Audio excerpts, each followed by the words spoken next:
Welcome to Voxiversity. I'm Vox Day. There are three fundamental pillars of Western civilization.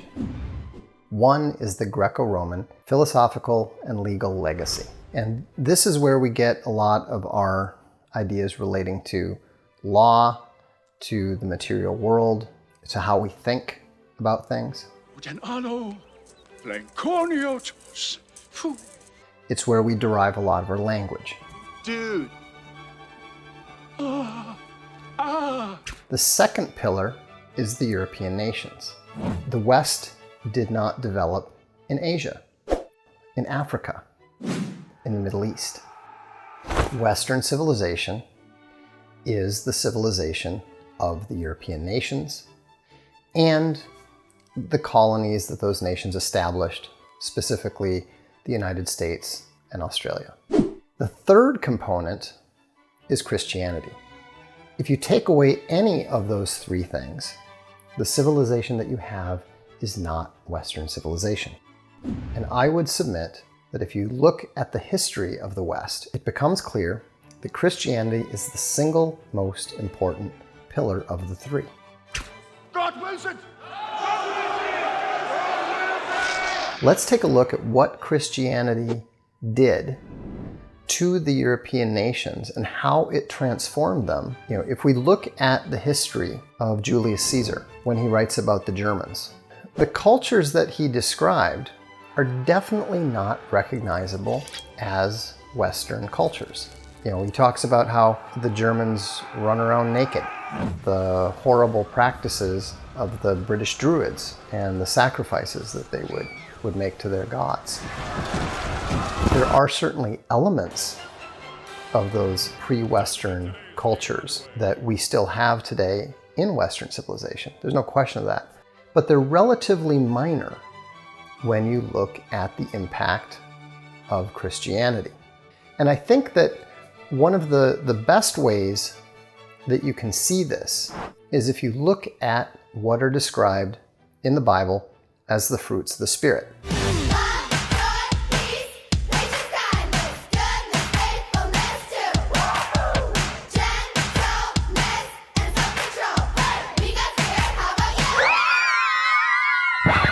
I don't know if you've paid a lot of attention to the way that the Celtic tribes live, the Gauls, or the British. But if you do take a look at it, you will see none of those virtues were exhibited on a societal basis by any of those peoples. When you look at everything, from the idea that children have special value and should be protected. If he'd been small or puny, or sickly or misshapen, he would have been discarded. When you look at something as fundamentally basic as romantic love, these are things that did not exist in the same manner that we think of them in pre-Christian societies.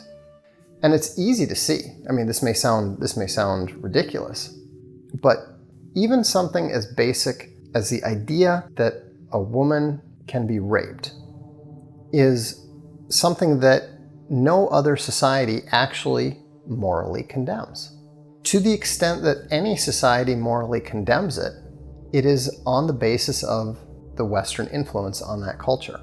It doesn't matter whether you look at Buddhism, the laws of Hammurabi, whether you look at the Old Testament, Japanese society, Chinese society, Arab society. In all of those societies, the offense that was committed was not a moral one against the person or the individual integrity of the woman.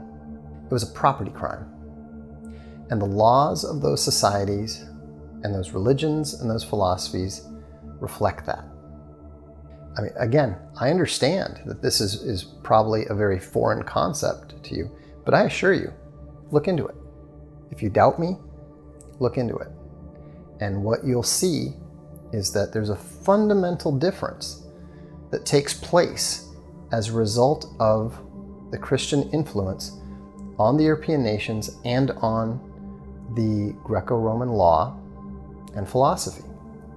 And what that difference was the idea that the individual man, the individual woman, the individual child had an immortal soul that had intrinsic value beyond himself, beyond herself.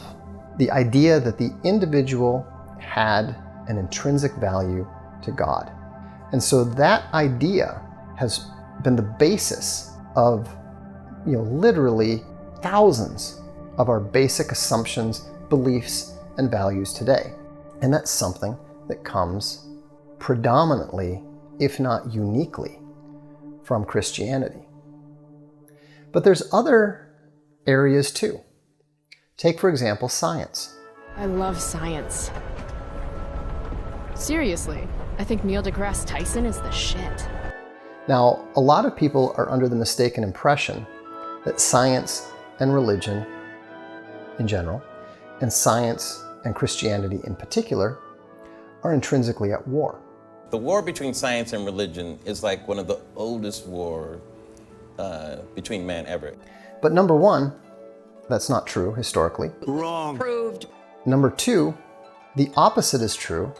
Science is actually fundamentally dependent upon Christianity even today, even now. But first, let's address the historical issue. Most of the early scientists were Christians, men of the church. Richard Dawkins tries to dismiss this by saying, well, everyone was a Christian then. But that's not true. There were non-Christians all around the world. Why did the development take place in the Christian West? All right, let's hear some theories about why this might be happening. Christianity taught that the world was understandable. It was something that was created by a God who communicated with man. To understand the creation was to better understand the Creator. And that was one of the primary motivating forces for a lot of the men who made these incredible, important discoveries. Yes, science! I love science, seriously! The reality is that the church and devoutly religious men funded nearly all of the early science performed until 1830. It wasn't until German companies began funding chemists that corporate funding of science for science's sake began. The important thing to keep in mind is that the French philosophers of the Enlightenment who created this idea that science was naturally antithetical to religion weren't actually necessarily intending to attack Christianity. They were opposed politically to the Catholic Church. Now, many of them, were atheists. Some of them, obviously did have their issues with Christianity per se. But the idea that being a Christian would somehow make it difficult for you to perform duties as a scientist, as people like Sam Harris try to insist today, would have struck them as nonsensical. I don't think that even Diderot, much less Voltaire, would ever have accepted that idea for a second. But now let's go to the more controversial thing that I just asserted. The idea that modern science depends on Christianity. In general, we look for new law by the following process. First, we guess it. Then we no, don't laugh, that's really true. A lot of people believe that science is a method of telling the truth. If it disagrees with experiment, it's wrong. But it's not. That's a fundamental category error. Is math related to science? Science is just a method. It is not a truth-telling device. A new study suggests hugging your dog is bad for your dog. Science is intrinsically and fundamentally dependent upon the honesty and the integrity of the scientist. And right now, whether you realize it or not, science is in a major crisis. And the reason is that scientists have ceased to make use of their own famous scientific method. It's what's called the Reproducibility Crisis. So you just have all of these exploratory studies out there that are taken as fact, that this is a scientific fact that's never actually been confirmed. People who are actually going back and taking the trouble to try to reproduce the results that scientists are reporting as quote-unquote scientific fact are not able to reproduce it. In fact, the majority of the time, the results that are claimed in these peer-reviewed, professionally published papers in reputable journals are false. They cannot reproduce more than 50% of the published science that is tested. And this is the good stuff. And it gets worse. Nature did a poll in 2016. They surveyed 1,500 scientists. They found out that 70% of them were unable to reproduce experiments that other scientists had published. But even worse, 50% of them couldn't reproduce successfully their own experiments. It doesn't make a difference how beautiful your guess is. It doesn't make a difference how smart you are, who made the guess, or what his name is. If it disagrees with experiment, it's wrong. That's all there is to it. So the idea that you're going to be able to rely upon a method that most of the time is inaccurate and false is ludicrous.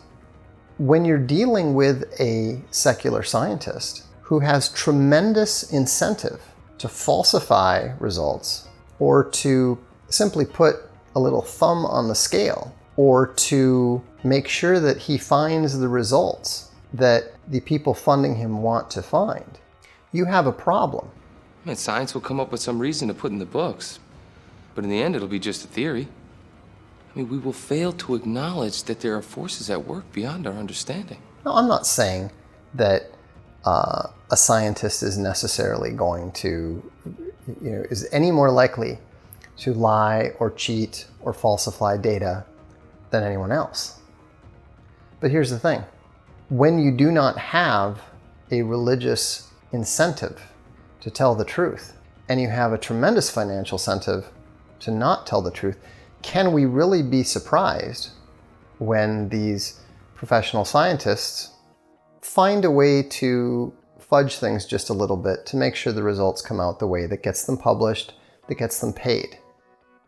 So that's why we're seeing this crisis in science, is because we are seeing fewer Christians in science. Now, Christians lie, Christians sin.